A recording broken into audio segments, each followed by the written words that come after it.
£35,000 is the average wage in the UK. I mean, if that's the case, then I am an absolute peasant. And so does everyone I know. I think I only know about bloody 2 people who are on around that. So they can sling it if they think, who pulls these figures? They just pull them out their ass. Jesus Christ, I'm telling you now, there's no way that is the average salary in the UK. Let me know what you think, but for me, that is a joke. The government are a joke. This country is going to the Swanee. It's a joke.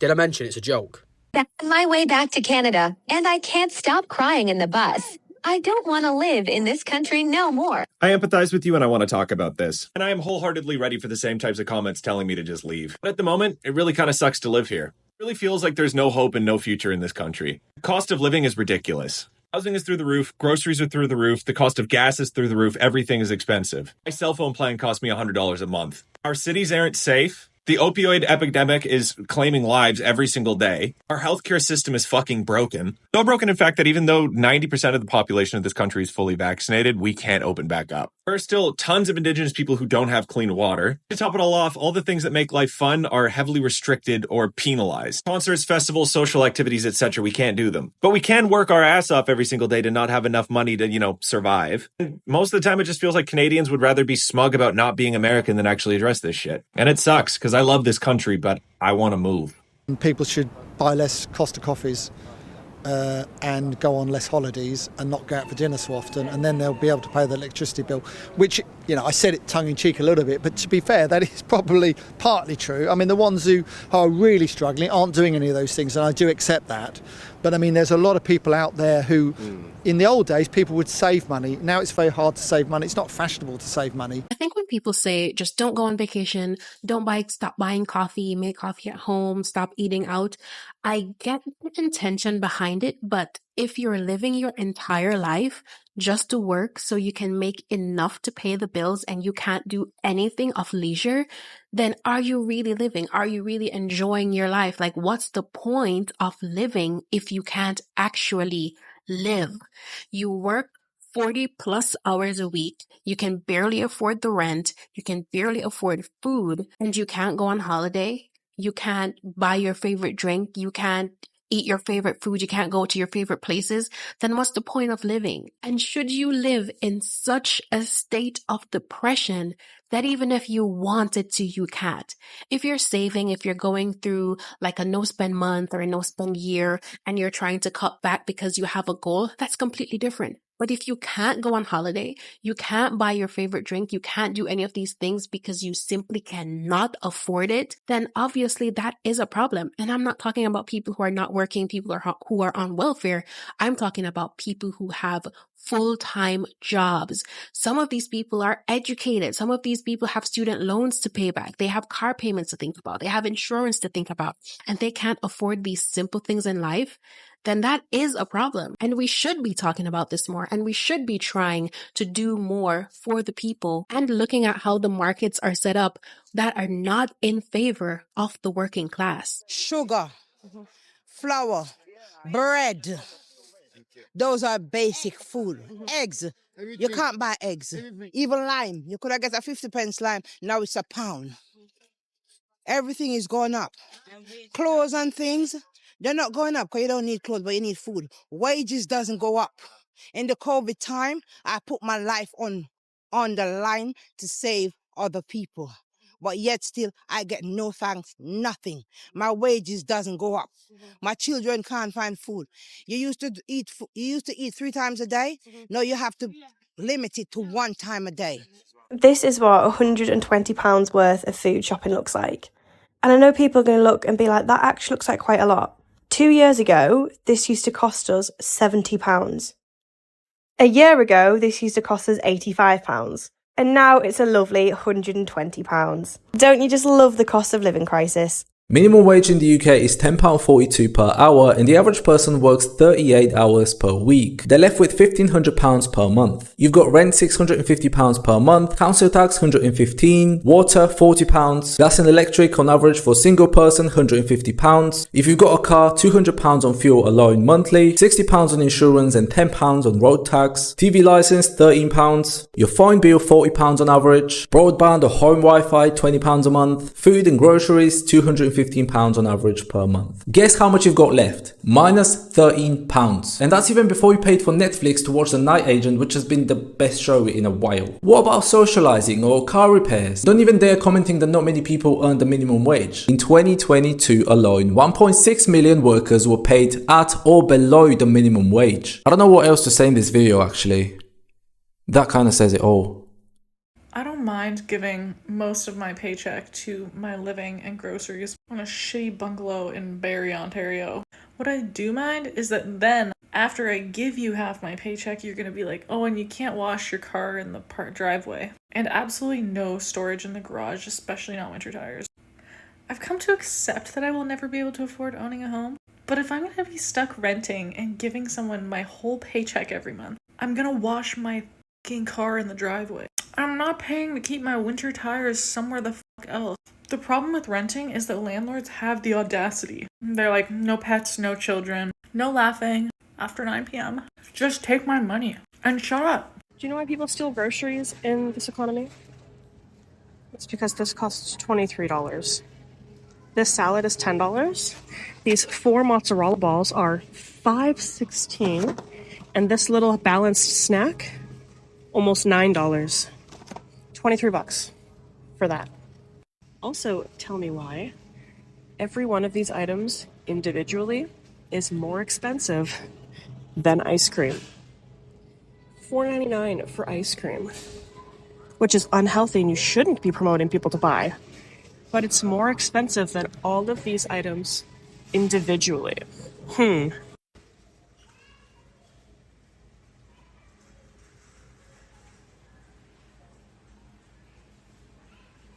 $2.49. Does anybody remember when Kraft dinner boxes were 50 cents a box? $2.50 a box now? It's fucking absurd. That used to be like the ultimate poor man's meal. And now I can't afford it. So I have seen some videos where people talk about the prices of fast food actually increasing as well. But in general, it's cheaper to buy fast food than it is to buy healthy snacks and healthy meals. It's as if we're being pushed into an unhealthy lifestyle. And at the same time, we can't afford health care because if you don't have health insurance, that medical bill that you're going to receive after you get sick from eating all that junk food, you won't be able to afford it in the first place. And so you're going to be stuck in debt with medical bills, and that's going to put you in a worse situation than you were before. So it's not just that the cost of living is rising, but the cost of surviving is rising as well. $2,000 a month, and my rent is $16. I'll give you the real answer that no one's talking about, but a lot of you aren't going to like it. The simple explanation is supply and demand. When there is an oversupply of people willing to do the same type of job, then companies are not encouraged to pay anything other than the minimum. The reason for this oversupply is simple. A large majority of the population operates with this idea in their head that we are all automatically guaranteed something just because we exist on this earth. I don't know who sold everyone that lie, but it's not true. We all must do what humans have done historically. When things get tough, we adapt, we overcome, and we try new things. The problem is that no one wants to try new things, and I'll give you an example. In 2023, there is something that we use for everything in life. When it comes to entertainment, when it comes to shopping, and when it comes to finding answers extremely fast, what do we use? We use the internet. But when it's time to make a living, what do? We don't act like it's 2023. We don't use the internet. We don't use new technologies. We hop in our vehicle, act like it's 1964, and drive on down to the office. So if you're going to pretend that it's 2023 when it's time to have some fun, but then pretend it's 1964 when it's time to make some money, then you're going to be paid like it's 1964. And no, I don't mean real terms, I mean nominal terms. Now, are there other factors like fractional reserve banking, money printing, BlackRock being able to buy single-family homes for some reason, which is a total joke? Yes, those do exist. However, it's not the main issue. The main issue is people being entitled to believing that just because their parents and their grandparents were able to work a simple job and afford everything means they should be entitled to that. While that would be nice, and while that would be great, we're not entitled to that now. Once you've understood this, you have two options. Number one, you can complain about it. You can play a victim. You can keep saying how it's not fair and it shouldn't be this way. Or you can do number two. This is what I did. I sat down and went, I don't want to be broke anymore. I don't want to struggle anymore. I don't want to rent my time out for an income that is not good enough. Now, I didn't just say that, I did something about it. I stopped pretending it was 1964. I started pretending it was 2023 and used the internet to not only entertain myself, but learn new skills, high value skills, in demand skills, and also started a bunch of different one-person businesses. Did most of them fail? Yes. Did I mess up? Yes. But guess what? Now I don't have to be a slave to this system that's only going to get worse. That's the real answer, but a lot of you are going to make excuses and play the victim in the comments anyway. These are the 3 things I've given up as the cost of living continues to increase. The first thing I've unfortunately had to give up was getting my nails done. Now, I know my nails are done currently, so don't call me out, but I did just go on vacation, and that's the only exception in time that I will get my nails done. Other than that, I will only be using press-on nails. And press-on nails are like $9, $10 at the convenience store, and I'll reuse the press-ons. They give you multiple, in a press-on set. So I'll get one and I can do 2 sets of nails with that. And if I only buy 2 packs, I'll get my nails done for a month. I was the girl that would get her nails done every 2 weeks on the dot. That adds up so much. I added it in my calculator because I was trying to budget. If I was getting dip nail powders and I was paying $70 for a full set. When did nails get to be $70 for a full set?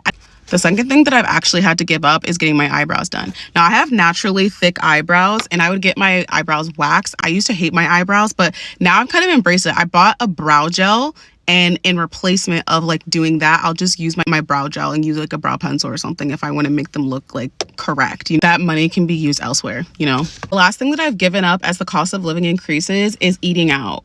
I haven't completely gotten rid of eating out. For me, I live in a city, so it's so easy to just go down the street and go out for food, drinks. But I've been trying to limit myself to only the weekends of eating out because eating out during the week is just unnecessary. And you can go to the grocery store and buy groceries and so many different meals from those groceries. Whereas when you're eating out, you're only buying one specific meal for that moment in time. You know what I mean? Even drinking, I don't even like to buy drinks when I go out, and I refuse to do it. And that's something that I've also saved money on. I am going to pregame and drink at home before I go out. And that's not even that often, because it's just so expensive. Why are we charging $17 for one cocktail? It's insanity. And I just refuse to participate.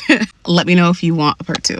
So I hate this narrative that's pushed on millennials or the generation below us that we're lazy. We are not lazy. But we are, in fact, tired. We go and get the degrees y'all said we needed to be successful.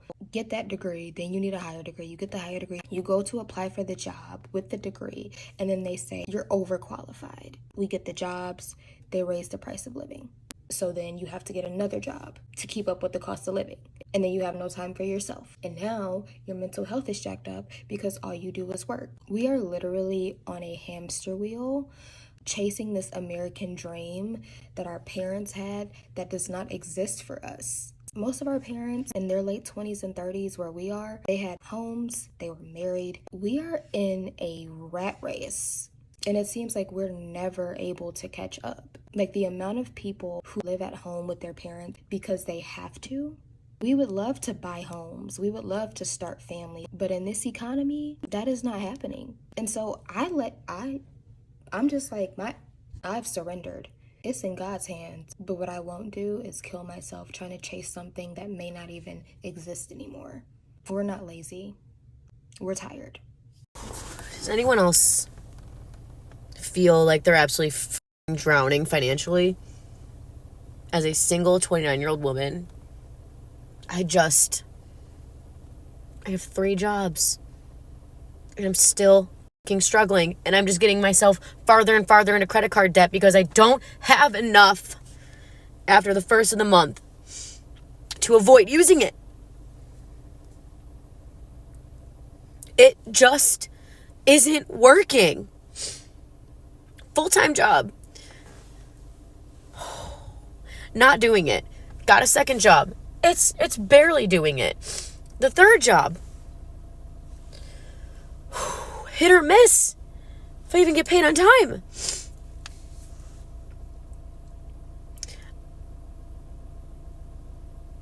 I feel like I'm drowning and I don't know I don't know what to do. I don't know if any industry is doing well right now. I used to be a server. I used to have all this cash every night whenever I would work, walk out with cash. And I don't have that anymore. And I don't even know if they're doing okay right now.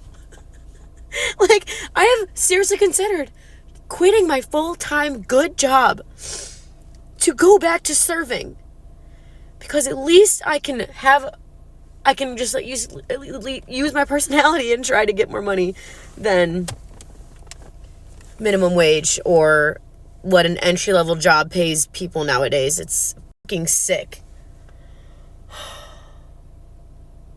Try to call my mom. She didn't answer.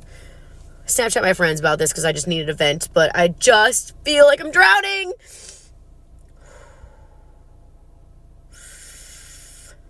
It's like, okay, do I just find a boyfriend so I can split everything with him? Like, sorry, like, I'm too stubborn and I just want what I want and I just can't do that or be that way. So yeah, friends, I might say no to your weddings. I might say, and I have said no to bachelorette parties, and I just fucking can't. But is it anyone else? Or am I just a dumb bitch with money? Because I used to not be. My credit used to be fucking phenomenal. Credit card bill, paid it all off every single time. It's not like that. It can't be like that anymore. Oh my God, this is so long. And do I know it's fucked up? I know it's fucked up. Okay. All right. This feels a little bit better. Feels a little bit better already, I'm not gonna lie. Just want to know if anyone else is like me right now, or if I'm just like the dumb bitch. Damn. You're absolutely fucking drowning financially as a single 29-year-old. Babe, it's not you. Things have changed. She's 29. I'm 41. Old millennial here, younger millennial there. By the time I was 29 years old, I had been married for 7 years. I had a kid and I'd bought 5 houses. And I started my married life off with $25,000 in credit card debt and nothing else. And there's just no way that I could have done any of that if I'd been in my 20s for the past decade. 24 years old, I became a real estate agent. I'm going to give one example of how that actually worked for me back then that it would never. There's something called a broker price opinion, or a BPO, that you can do as a real estate agent. It pays a certain amount of money for you to go out and take a couple pictures of a house and give a valuation. Normally they're ordered by banks. I used to do a boatload of these things every month. Like, I was making $7,000 to $9,000 every month just doing BPOs alone, not even counting my property sales. Back then, they paid $50 to $100. Guess what they pay today? $50 to $100. It's not you. Part 2 of things that I have given up as the cost of living increases, particularly because I'm a broke student and I just did a 1.5 years of unpaid placement. The first thing that I've given up is fresh fruit. So you won't really catch me buying fresh fruit unless it's like the occasional banana. Guys, it's just too expensive. I used to buy mixed berries, but they were more expensive than just the frozen strawberries. They're the cheapest berries that you can get from Aldi. So I just get a bag of those for 1 kilo and it lasts me such a long time. I used to be such a big fruit girly, which is so upsetting. The second thing that I've stopped doing is purchasing really crazy prints and colourful clothing.